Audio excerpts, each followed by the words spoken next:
jadi sekarang saya sudah bersama Bapak Arsitek nih, yaitu selaku prinsipal yang bekerja di Biro Netra Arsitek. Nah, Bapak dipersilakan untuk perkenalkan diri dulu nih, Pak. Oke, alhamdulillah, salam kenal adik-adik kita sayang. Selamat datang, selamat bertemu dengan saya. Perkenalkan saya Arlan Kaharu, prinsipal arsitek di Netra Arsitek Studio. Jadi saya juga bekerja sebagai staf kependidikan di Universitas Negeri Gorontalo.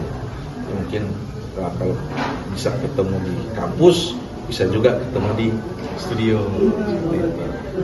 Oke, Bapak, saya mau menanyakan ini mengenai beberapa hal ya. Jadi yang pertama ada Bapak bisa ceritakan secara singkat nih, mengenai sejarah berdirinya Netra Arsitek Studio.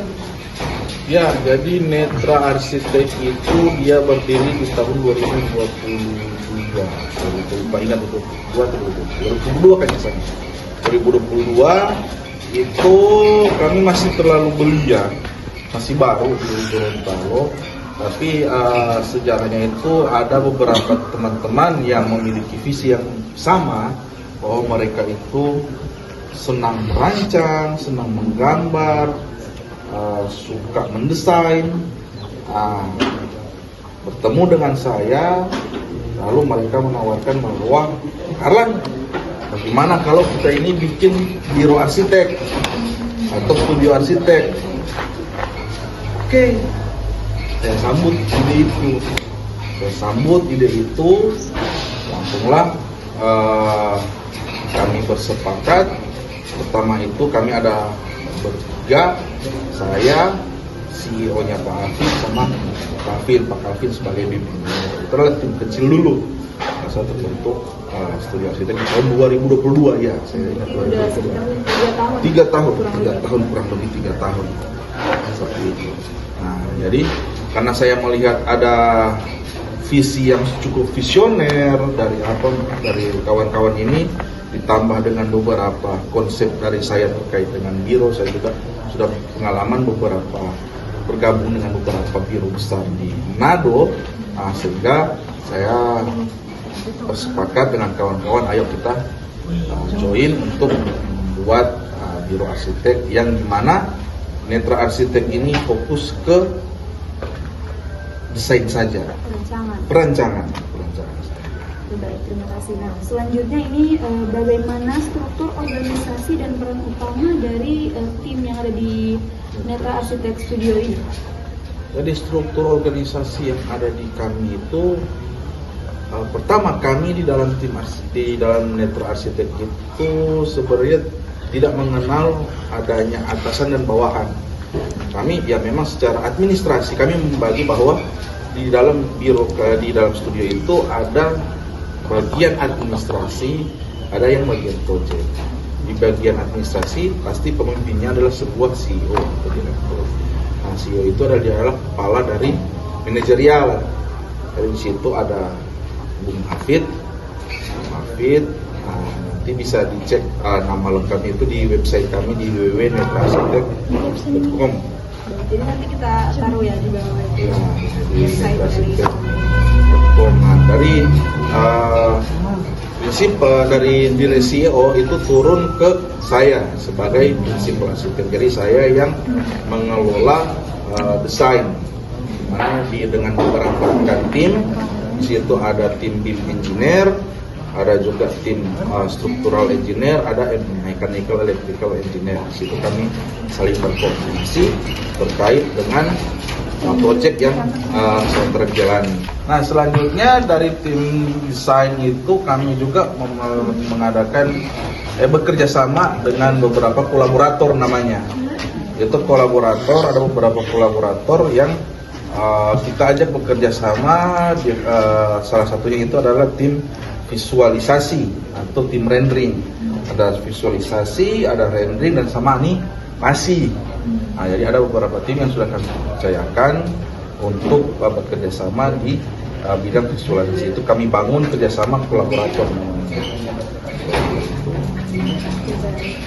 Kemudian ada juga nih, bagaimana sih jenis layanan utama yang ditawarkan dan tipe klien yang bisa dilayani dari Netra Studio, Netra Arsitek Studio? Ya, jadi di Netra Arsitek itu pelayanan utama kami yang pastinya nomor satu adalah jasa desain. Jasa desain, jasa perancangan bangunan gedung. Seperti itu.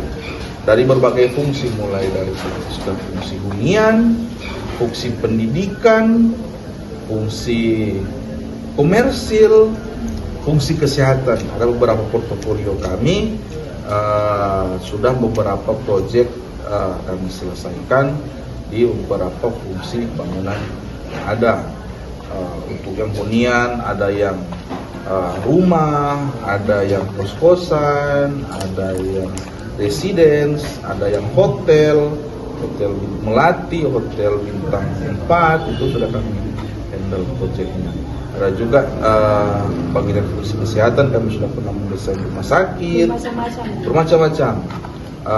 Tapi memang fokus kami di 1 tahun terakhir ini adalah penyelesaian proyek untuk bangunan kesehatan, rumah sakit, klinik. Nah, itu kami sementara beberapa fokus tim itu sedang mengasah skill mereka itu untuk mendesain proyek rumah sakit. Lalu ada juga bangunan-bangunan entertain seperti tempat biliar, lapangan pedal. Nah, itu beberapa yang di Gorontalo dan di luar Gorontalo itu sudah kami desain. Kami juga sudah pernah desain itu kayak mallnya bahan bangunan. Itu lokasi ada di luar daerah Gorontalo. Jadi dengan konsep belanja bahan bangunan tapi sistemnya seperti mall. Ini kan biasanya agak berbeda kan dengan toko-toko bangunan. Jadi mereka jalan, jadi seperti di plaza bangunan. Kalau ini di JP lah begitu, tapi dalam skala yang besar. Banyak sih portofolio kami dari Netra.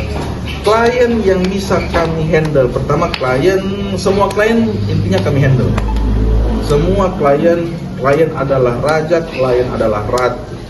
Semua itu kami handle seperti itu. Tidak ada membedakan. Malahan kami di Netra Arsitek itu memberikan pelayanan terhadap masyarakat yang memiliki ekonomi menengah ke bawah. Salah satu pelayanan itu selain tadi yang mendesain, kami juga melayani untuk pengurusan perizinan bangunan atau PBG yang dulunya disebut IMB. Bagi masyarakat yang memiliki ketidakmampuan dalam pengurusan PBG, kami dari tim Netra, khususnya saya sebagai arsitek di dalam asosiasi, itu memberikan pelayanan untuk membantu masyarakat kurang mampu untuk mengurus PBG atau memberikan advice, memberikan saran desain bagaimana bangunan yang tahan gempa, rumah yang tahan gempa, rumah yang sehat, rumah yang sesuai standar dari Kementerian seperti itu. Dan itu gratis. Itu adalah layanan pengabdian saya kepada asosiasi, pengabdian saya kepada masyarakat, khusus untuk masyarakat dengan ekonomi lemah. Oke, jadi klien yang dilayani ini umum gitu? Umum. Mau dia Cina, Arab, Makassar, pokoknya gaspol. Oke, baik, terima kasih. Nah, itu saja pertanyaan dari saya. Selanjutnya akan dilanjutkan oleh rekan saya. Ya, baik Pak, saya akan melanjutkan pertanyaan dari rekan saya tadi. Ya. Pertanyaan berikut, bagaimana alur kerja proyek secara umum dari pengajuan klien sampai penyerahan? Ya, jadi begini. Ini cukup panjang karena kalau cerita mulai dari klien sampai penyerahan produk itu adalah suatu tahapan yang cukup panjang. Tapi dalam waktu beberapa menit saya coba ringkaskan ya. Adik-adik mungkin bisa mempelajari tahapan ini dengan membaca buku merah Ikatan Arsitek Indonesia. Jadi saya itu sebagai prinsipal arsitek itu selalu mengacu kepada SOP yang telah diberikan oleh Ikatan Arsitek Indonesia. Itu adalah salah satu asosiasi yang menaungi kami para arsitek di situ, dan di situ sudah dijelaskan tahapan-tahapan penyelesaian proyek mulai dari klien sampai penyerahan produk. Ringkasnya begini, pada awal saya ketemu dengan klien, pasti saya akan pada saat klien ketemu dengan saya memberikan bertanya apakah bisa membantu saya untuk menyelesaikan masalah desain, saya pasti langsung akan menyambut itu. Saya akan sambut beliau, saya akan ketemu, saya akan wawancara beliau terkait dengan permintaan data. Saya butuh data dari klien, lalu setelah itu saya akan survei. Saya akan survei, cek lokasi, dari mana lokasinya, ada potensi-potensi apa di lokasi, itu saya melakukan pendataan. Itu saya lakukan, setelah itu saya ajukan penawaran harga ke beliau sesuai dengan apa yang dia butuhkan. Jadi intinya kami arsitek itu harus menyelesaikan masalah dari klien. Klien butuh A, ya kita berikan A. Gitu. Jangan sampai klien butuh A kita berikan B sehingga tidak menyelesaikan masalah beliau. Pada saat kita sudah menyusun penawaran harga, sudah ada kesepakatan negosiasi di situ, lalu saya akan membuat tahap berikutnya adalah penyusunan konsep desain. Nah, di dalam penyusunan konsep desain kita itu menyusun data-data yang sudah didapat tadi, kita olah, kita melakukan analisis, kita kaji terkait dengan potensi, kelebihan, kekurangan, data-data tanah, data angin, data matahari, orientasi bangunan. Nah, itu kita coba kaji di situ. Setelah mendapatkan konsep desain, lalu kita masuk ke pradesain, di mana produk dari pradesain itu adalah produk yang sudah terlihat bentukan dari bangunan yang apa kita desain. Biasanya produk pradesain ini yang saya akan ajukan untuk asistensi awal ke owner, karena proses untuk desain itu harus ada approval atau persetujuan dari owner, sehingga itu adalah proses asistensi.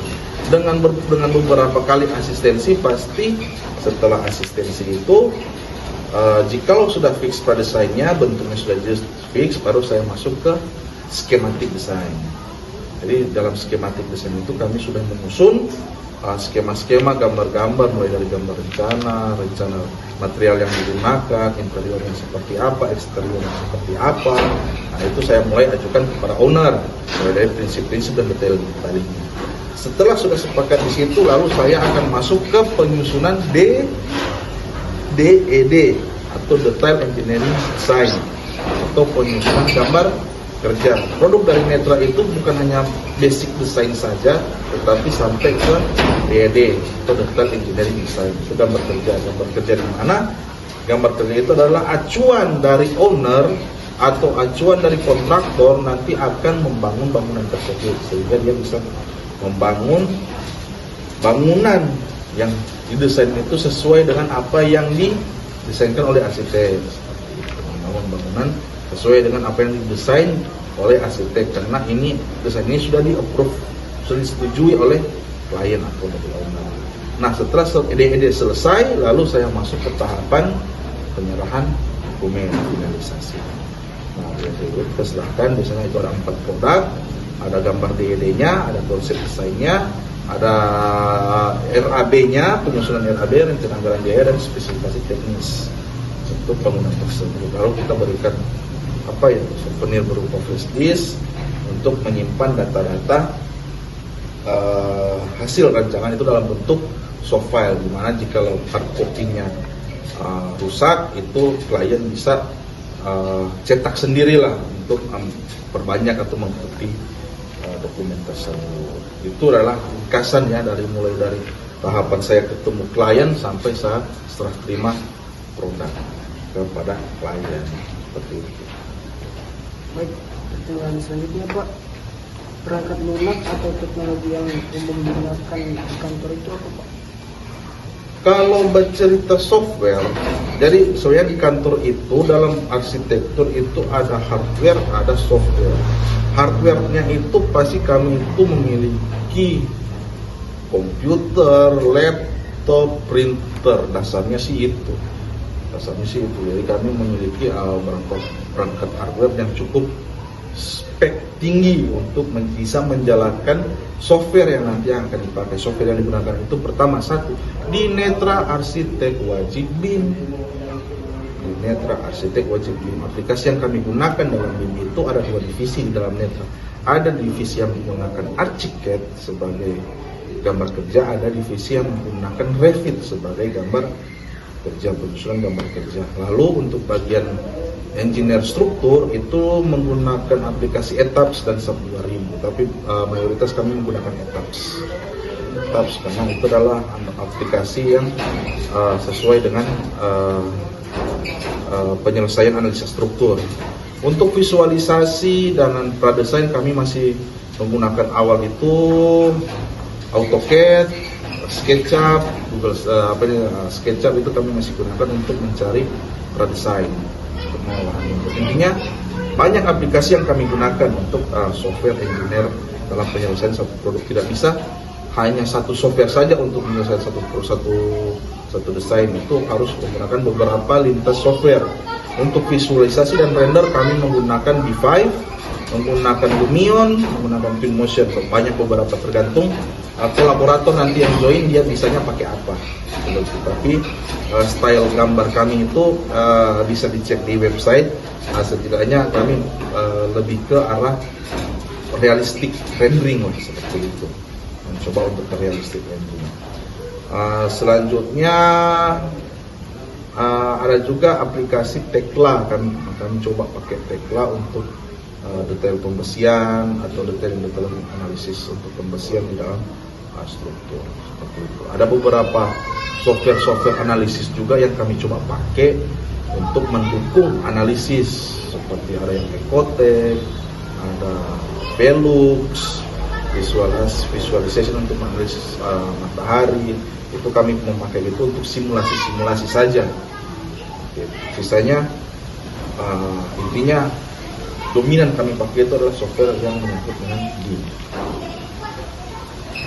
Baik Pak, itulah pertanyaan saya. Pertanyaan berikutnya akan dilanjutkan oleh Bapak.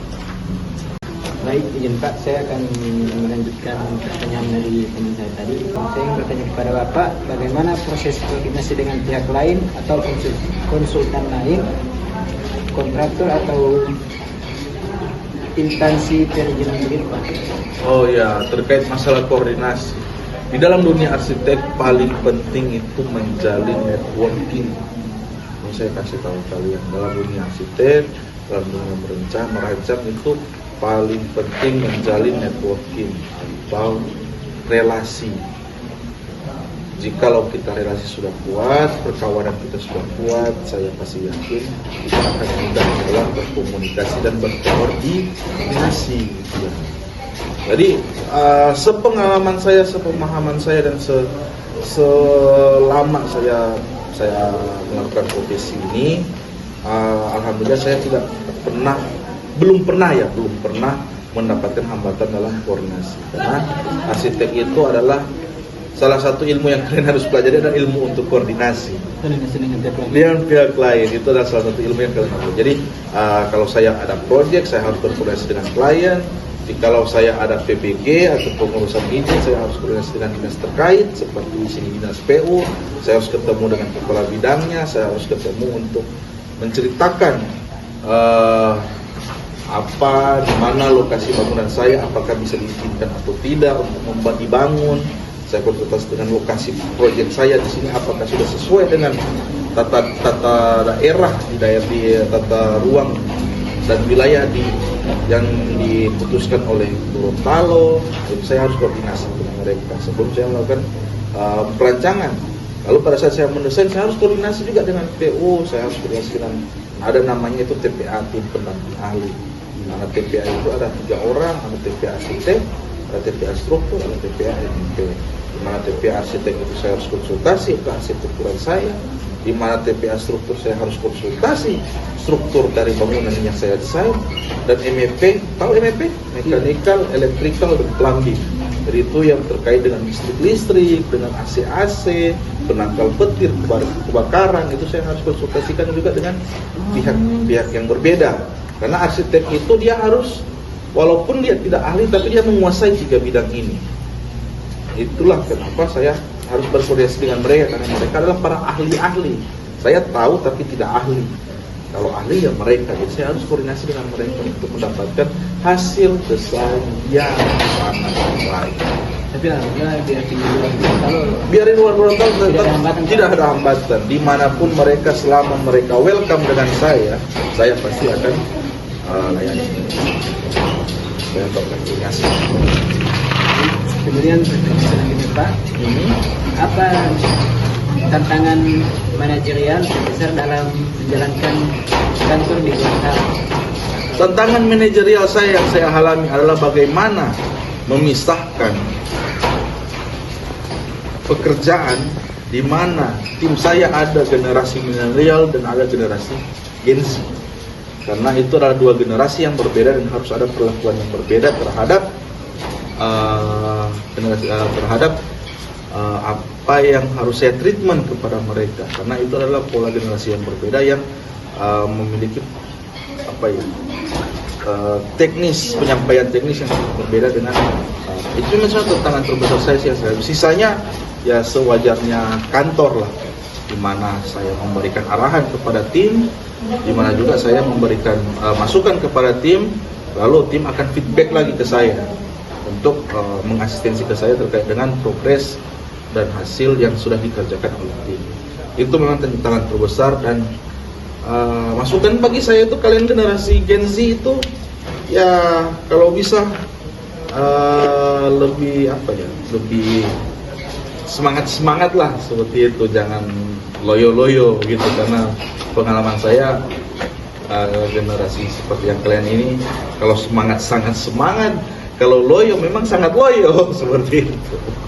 Agak sulit lah, kesulitan saya untuk memisahkan itu sih, tim kerja yang ada tim yang sudah generasi Gen Z, ada generasi yang milenial seperti itu. Berarti di kantor IPA itu ada 2 generasi? Ada 3 malahan.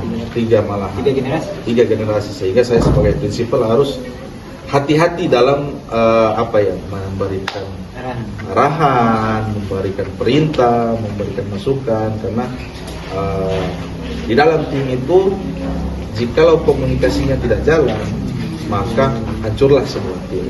Kunci dari sebuah tim itu ada di komunikasi. Pada saat kami berbeda cara menyampaikan komunikasi, maka kita akan kesulitan. Itu sih. Baik Pak, pertanyaan selanjutnya akan dilanjutkan oleh teman saya. Silakan. Baik, saya akan melanjutkan pertanyaan dari rekan saya tadi, yaitu mengenai bagaimana sih Pak kebijakan kantor terkait kerahasiaan, perizinan, dan keselamatan kerja. Ya, ada 3 poin di sini. Kebijakan terkait kerahasiaan, perizinan, dan keselamatan. Oke, saya lagi ke kerahasiaan tadi? Perizinan ya. Jadi kerahasiaan perizinan pasti klien itu adalah raja yang privasinya sangat terjaga. Jadi tidak banyak beberapa klien yang saya temui itu karena beberapa data yang saya akan wawancarai itu bersifat sensitif, jadi saya harus jaga kerahasiaan klien itu. Kenapa saya butuh data yang agak sensitif? Karena memang saya harus menyelesaikan masalah klien. Jadi saya harus tahu data-data sampai hal-hal yang mungkin biasanya di hal yang sensitif itu bisa menjadi masalah bagi dia. Itu yang saya akan selesaikan secara arsitektural. Itu lalu masalah kerahasiaan juga, masalah perizinan kerahasiaan ya. Produk kami di Netra itu kami sudah memiliki secara IT kami sudah memiliki cloud server sendiri. Jadi data itu kami sudah jamin aman, karena setiap data yang ada di kami itu kami jaga kerahasiaannya, karena merupakan itu kan data desain kan, tidak boleh sembarang orang tahu Iya. hanya di circle kecil dari kami biasanya yang mengetahui terkait dengan data-data ini. Kalaupun nanti kami itu akan melakukan postingan desain, itu kami izin dulu kepada owner untuk kebutuhan portofolio. Jika owner izinkan ya kami publish. Jadi tidak bisa sembarang. Tidak bisa sembarang. Saya tidak sembarang mempublish walaupun itu karya saya, Jadi saya tetap izin kepada owner, klien bahwa apakah Bapak mengizinkan saya ini publish di website saya sebagai portofolio. Malahan sampai update status saja itu saya izin dulu ke mereka. Pak, apakah bisa saya update status nih progres gambar atau desain yang saya buat? Selama itu owner mengizinkan, saya update. Tapi kalau owner bilang jangan, ya saya enggak update. Lalu terkait dengan data rancangan, data gambar, itu kami menyimpan di cloud server sendiri. Jadi kemungkinan dihack itu tidak mungkin. Jadi kalau umpamanya kita enggak simpan di di laptop atau di PC. Jadi itu kalau sudah selesai proyek dikerjakan itu, kami simpannya memang pasti kerjakan di PC. Tapi kalau sudah selesai, kami selalu backupnya ke sistem cloud atau sistem server. Dan kami memiliki server sendiri untuk mengelola itu seperti itu. Sehingga kalau laptop hilang atau laptop rusak, kami punya backupan di cloud. Jadi ya, bisa jadi pernah kejadian ada proyek sudah selesai beberapa tahun yang lalu, tapi pada saat tahun berikutnya dia minta lagi, Pak masih ada enggak gambar ini? Pak laptop ini rusak, sudah tidak ada datanya. Itu kan sebenarnya menjadi pelayanan yang tidak bagus. Seharusnya kita bisa menyimpan itu. Artinya kalau sudah ada backupannya, kita tinggal ambil dari cloud system seperti itu, aman. Lalu terkait dengan keselamatan kerja. Keselamatan kerja itu di tim kami itu belum, kalau konteks keselamatan kerja ini lebih ke BPJS ya, atau BPJS Ketenagakerjaan. Jujur kami dari tim itu belum melakukan hal itu. Kami ya di Netra, kalau urusan asuransi kesehatan itu lebih dibebankan ke pribadi masing-masing. Rumah saya ada BPJS Mandiri, CEO memiliki BPJS dan tim-tim lain itu memiliki BPJS, tapi itu lebih ke mandiri. Tetapi pada saat terjadi kecelakaan kerja di jam kerja atau pada saat mereka visit ke proyek, itu 100% kami dari Netra akan tanggung biaya pengobatan atau biaya bauru lah, atau mungkin cuma boleh mengurus obat selama dia itu masih di dalam jam kerja di Netra atau sementara menyelesaikan proyek di Netra. Di luar dari itu bukan tanggung jawab kami seperti itu. Tapi selama dia site visit, kami itu akan insya Allah kami akan bantu si korban ini untuk bisa menjadi bagian dari tanggung jawab kami di Netra. Nah, tadi Bapak sudah menjelaskan tentang bagaimana kebijakannya tuh dari kerahasiaan, perizinan, dan keselamatan. Nah, apakah di kantor Bapak ini menerima mahasiswa magang? Jika menerima, seperti apa syarat dan cakupan magangnya? Oh iya, jadi pengalaman kami di Netra, kami tetap menerima mahasiswa magang. Kami sudah beberapa mahasiswa magang yang kami terima. Persyaratannya pertama satu, kalau cewek harus cantik, kalau cowok harus ganteng. Iya dong, iya harus ganteng, canda. Setidaknya dia itu pertama satu menguasai BIM. Dia pakai software apa menggambar, dia kuasai BIM. Oke, silakan magang. Kuasainya itu minimal tidak jago tapi paham lah dasarnya. Yang tim kami yang ajar lah, yang kasih briefing. Lalu yang kedua, kami sudah ada pengalaman menerima magang. Sekarang sementara ada mahasiswa magang dari PPAR itu ke kami, ke Netra Arsitek. Saya jadi dosen magangnya untuk mengarahkan mahasiswa magang dari PPAR dalam program profesi arsitek di UNAS. Jadi sementara magangnya saya, dan alhamdulillah sudah jalan bulan kedua sekarang. Sekarang proyek yang dia selesaikan itu lapangan pedal. Jadi dia sementara desain lapangan pedal, saya kasih masukan. Nah, itu yang menjadi proyek yang akan dia bawa nanti ke penilaian magang nanti di kampus mereka di UNAS. Itu. Tapi kalau untuk magang-magang dari kampus-kampus UNG, kampus Unisan, Umbita, saya tetap menerima, welcome, silakan kalau mau magang di tempat saya, monggo, ayo kita sama-sama belajar, kita sama-sama kolaborasi, ya insya Allah berangkat dari magang, berakhir di profesional lah, gitu. Sehingga kan bisa ada pundi-pundi cuan yang terjadi dari kerjasama ini. Oke, nah pertanyaan terakhir nih Pak. Mohon berikan nasihat bagi mahasiswa-mahasiswa arsitektur yang ingin bekerja di konsultan atau membuka praktik sendiri. Disiplin, cuma disiplin. Nggak ada lagi, cuma disiplin. Pada saat kalian disiplin, kalian bisa menyelesaikan semua itu dengan mudah. Bagi saya, kau disiplin bangun pagi, kau sholat subuh. Seharian itu kau akan hadapi dengan hati yang kan disiplin tadi contoh. Kau makan disiplin, makan teratur, berat badan terjaga, tubuh jadi sehat. Kau disiplin mengerjakan proyek, kau disiplin membuat target yang sudah kau rencanakan, disiplin menyelesaikan target itu, maka proyek akan selesai dengan target yang telah kau usulkan, yang telah kau rencanakan, sehingga kau bisa melakukan next project lagi.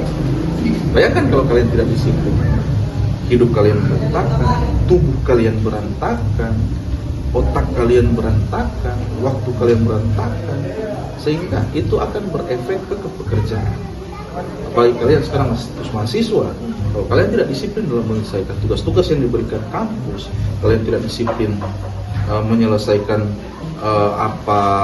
tugas besar, tugas kecil, kuis yang dari kampus, itu akan menumpuk sehingga membuat kacau hidup kalian. Cuma satu, di arsitek hanya butuh disiplin. Berarti disiplinnya Pak? Disiplin, hanya disiplin. Disiplin. Karena di tim netra itu siapa yang tidak disiplin, mohon maaf, kerjasama kita hanya sampai di sini. Seperti itu. Saya tegas terkait dengan kedisiplinan.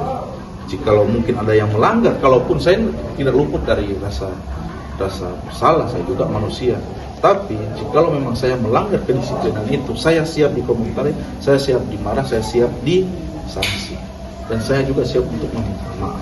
Saya harus berhati besar. Tapi itu akibat kalau saya disiplin. Tapi kalau yang tidak disiplin dengan saya, siap-siap. Baik, hanya itulah pertanyaan kami yang diajukan kepada Bapak pada hari ini. Saya ucapkan terima kasih karena di sela-sela kesibukan Bapak masih meluangkan waktu untuk memberikan kesempatan kepada kita untuk melakukan wawancara. Semoga ilmu yang Bapak berikan bisa bermanfaat bagi kami sebagai mahasiswa arsitektur maupun yang bukan arsitektur. Oke, terima kasih. Assalamualaikum warahmatullahi wabarakatuh. Waalaikumsalam.